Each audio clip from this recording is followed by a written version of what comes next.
बिस्मिल्लाहिर्रहमानिर्रहीम अस्सलाम वालेकुम। Welcome back to my channel Madiha food vision में। आज मैं अपने दोस्तों को लेकर आई हूँ बहुत ही मज़ेदार सी रेसिपी, लाहौरी कटलम्मा बनाने की रेसिपी कि मैं इसको किस तरह से बना रही हूँ। तो कटलम्मा बनाने के लिए मुझे जिन चीज़ों की ज़रूरत होगी, मेरे पास ये तकरीबन 1.5 कप बेसन, ये है मैदा सॉरी, इसको मैंने अच्छी तरह से छान के रख लिया है। इसके अंदर बेसन भी यूज़ होगा जिसको जो कि है 1 कप। साथ में ये छिलके वाली दाल है माश की, जिसको हम लोगों ने तकरीबन 5 घंटे पहले भिगो के रख दिया था गर्म पानी में। और इसको वॉश करने से पहले इसको अच्छी तरह से हाथों में हम लोगों ने इसको मसल लिया था। साथ में जो इसके अंदर इस्तेमाल होंगे मसाले, वो हो गए साबुत धनिया 1 खाने का चमचा, हाफ़ टी स्पून इसके अंदर काली मिर्च पाउडर है इस्तेमाल होगी। और अजवाइन इसमें बहुत ज़रूरी है, इसकी खुशबू, इसका टेस्ट बहुत ही ज़बरदस्त इंशाल्लाह आएगा। तो हाफ़ टी स्पून हमारे पास अजवाइन है। और नमक जो है वो हाफ़ टी स्पून है, हस्ब ज़ायक़ा आप लोग इसमें कम या ज़्यादा कर सकते हैं। तो आए हम लोग इसको बनाना स्टार्ट करते हैं। तो मैदे के अंदर हम लोग सबसे पहले जो हाफ़ टी स्पून हम लोग नमक लिया है वो ऐड करेंगे। इसको मिक्स कर लेते हैं अच्छी तरह से पहले। अब हम लोगों ने इसके अंदर हस्बे ज़रूरत पानी ऐड करना है, तकरीबन हाफ़ कप इसके अंदर पानी इस्तेमाल होगा। तो वो हम लोग डाल के इसको यानी कि आटा अच्छा से गूँध लेते हैं। आपने बिल्कुल इसी तरह से इसकी यानी कि जो डो बनानी है, आटा गूँधना है, जिस तरह से नॉर्मली आप लोग आटा गूँधते हैं उस तरह से आपने इसको गूँध लेना है। जी, तो आटा हम लोगों ने अच्छे से गूँध लिया है। इसके ऊपर मैंने काफ़ी सारा यानी कि ऑयल लगाया है। इसको अच्छी तरह से चारों तरफ से आप लोग देख सकते हैं, ताकि ये इसी के अंदर जो है ना आटा जो है वो ज़बरदस्त सा सॉफ्ट सा हो जाए। तो इसको तकरीबन 30 मिनट्स के लिए हम लोगों ने स्टे देना है। 30 मिनट्स के बाद हम लोग इसके पेड़े बनाएंगे इंशाल्लाह। जी, तो आटा हम लोगों ने साइड पे रखा हुआ है, जिसको हम लोगों ने 30 मिनट्स के बाद छेड़ना है। तो उसके बीच में हम लोग इसका जो इसके ऊपर कोटिंग करनी है वो तैयार कर लेते हैं। तो इसके लिए मैंने जो बेसन लिया है वो 1 कप है, आप लोगों को जैसे कि पहले बताया था। इसको भी हम लोगों ने अच्छी तरह से छान के रखा हुआ है।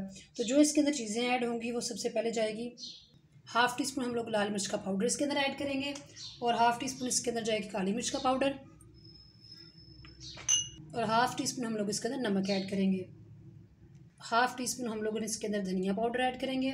और इसके अंदर हम लोग इस्तेमाल करेंगे फिर हाफ़ टी स्पून के करीब ही अनारदाना है, इसको हम लोग डाल देंगे। इन सारी चीज़ों को अच्छी तरह से पहले मिक्स कर लेते हैं। और ख़ूबसूरती के लिए हम लोग इसके अंदर फूड कलर इसके अंदर इस्तेमाल करेंगे हम लोग। इसको भी अच्छी तरह से मिक्स कर लेते हैं। और अब हस्बे ज़रूरत हम लोग इसके अंदर पानी ऐड करेंगे। इसको साथ साथ मिक्स कर लेते हैं। बहुत ज़्यादा इसको पतला नहीं हम लोगों ने करना, ये थोड़ा थिक ही रहेगा। ये तो हम लोगों ने इसको मिक्स कर लिया, आप लोग देख सकते हैं इतना हम लोग को इसको यानी कि इसकी थिकनेस चाहिए, इतना थिक है। तो ये ऑलमोस्ट कंप्लीट है। इसको साइड पे करते हैं। और 30 मिनट हो चुके हैं हमारे आटे को, जिसको हम लोगों ने स्टे दिया हुआ था। तो अब हम लोग उसके पेड़े बनाते हैं। जी, तो 30 मिनट इसको हो चुके हैं और आटा भी बहुत ज़्यादा सॉफ्ट हो चुका है। अब मैं इसके पेड़े बनाने लगी हूँ। वैसे तो जो है वो कटलम्मा बहुत बड़ा होता है साइज़ में, तो इसके लिए हम लोग क्योंकि घर में बना रहे हैं तो इसलिए हम लोग इसको छोटे पेड़े करेंगे। इतना हो जाए कि यानी कि एक प्लेट के बराबर ये एक बन जाए। तो इतने तरह से हमने लिया है आटा इस मकदार में। तो उसके पेड़े बना लेते हैं पहले। जी, तो पेड़े हम लोगों ने बना लिए हैं, आप लोग देख सकते हैं हम लोगों ने किस यानी कि साइज़ के बनाए हैं। तो अभी हम लोग इसकी रोटी बेल लेते हैं। तो हम लोगों ने बेलना ले ली, चकला बेलना लिया है, इसके ऊपर डाल रही हूँ। अगर आप लोगों के पास घर में कोई ट्रे है, परात है, तो उसको भी उल्टा करके आप लोग इसको बना सकते हैं। तो इस तरह से हम लोगों ने, क्योंकि इसके ऊपर बहुत ज़्यादा ऑयल लगाया हम लोगों ने, तो इसको बेलने की ज़रूरत नहीं। इसी तरह से हाथों की मदद से इसको प्रेस करते हुए बड़ा कर लेंगे।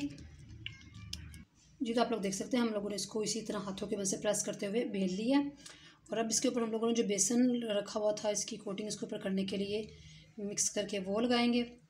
तो इस तरह से अपने हाथों की मदद से ही इसको इसके ऊपर लगा लेना। ये जो आपको ब्लैक नज़र आ रहा है अनारदाना है, आप चाहें तो इसके ऊपर भी एंड पे वो इसको लगा सकते हैं। और हम लोगों ने इसको अंदर ही डाल दिया इसके अंदर, देखिए ये मिक्स हो जाए अच्छी तरह से। बहुत ज़्यादा आप लोगों ने मोटी इसके ऊपर कोटिंग नहीं करनी, हल्की सी बस इसको पतली सी लेयर आप लोगों ने बनाते जाना है।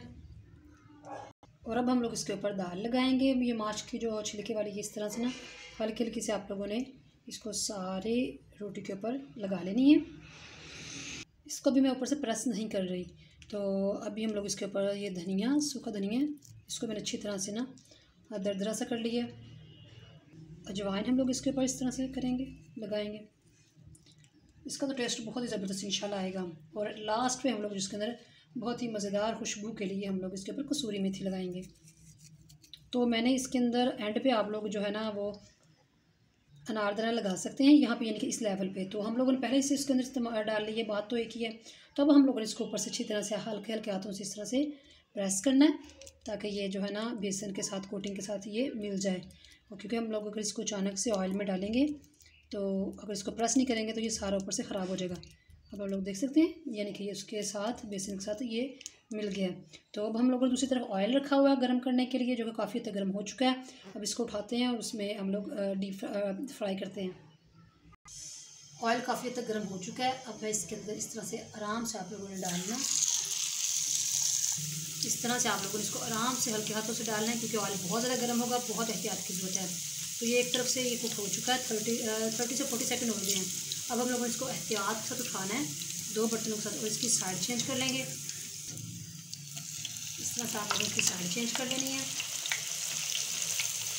यहाँ से तो इतना प्यारा कलर आ चुका है, दूसरी साइड से भी इसको अच्छी तरह से कुक कर लेंगे 2 मिनट के लिए।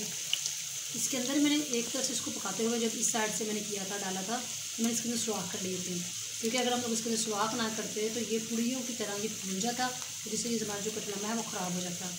तो तकरीबन 2 मिनट के लिए हम लोगों ने, जैसे कि मैंने आपको बताया, इसको फ्राई कर लेते। दूसरी तरफ से जो दाल और मसाले हैं वो अच्छी तरह से पक जाएँ। इसी तरह से मैंने फिर 2 मिनट के बाद इसकी साइड चेंज की है। इस तरफ से ये तो अच्छी तरह से कुक हो गया। दूसरी साइड थोड़ा थोड़ा वाइट था, यानी कि हम लोगों को थोड़ा डार्क कलर चाहिए था, तो मैंने फिर से साइड इसकी चेंज की है। और आंच आप लोगों ने मीडियम रखनी है, ज़्यादा हाई नहीं रखनी, बड़ी जल्दी से कुक हो जाएगा। उसकी जो ऊपर से स्किन है वो जल जाएगी और अंदर से ये ठीक से पकेगा नहीं। तो ये कंप्लीट माशाल्लाह कुक हो चुका है। मैं इसको निकाल लेती हूँ। जी, तो आप लोग देख सकते हैं माशाल्लाह बहुत ही ज़बरदस्त हमारे ये लाहौरी कटलमा बन के तैयार हो चुके हैं और बहुत क्रिस्पी बने हैं। थोड़ी सी आप लोगों को इसके ऊपर मेहनत करनी पड़ेगी, लेकिन साफ़ सुथरे तरीके से आप लोग इसको घर में इजीली बना सकती हैं। और जो लोग स्पेशली लाहौर नहीं जा सकते और उनका दिल करता है ये खाने को, तो वो इसको इजीली घर में बना सकती हैं। मेरी माएँ बहनें जो हैं घर में, तो इसको इसी तरह से आप लोगों ने रेसिपी को फॉलो करना है और बनाना है। और मुझे कमेंट सेक्शन में बताना मत भूलिएगा कि आप लोगों के घर वालों का क्या फीडबैक आया है। तो वीडियो अच्छी लगी हो तो इसको लाइक करें, शेयर करें। जो लोग नए हैं मेरे चैनल पर, काइंडली चैनल को सब्सक्राइब करना मत भूलिएगा। अपनी ढेर सारी दुआओं में मुझे याद रखिएगा। नेक्स्ट वीडियो तक के लिए इजाज़त दीजिए। अल्लाह हाफिज़।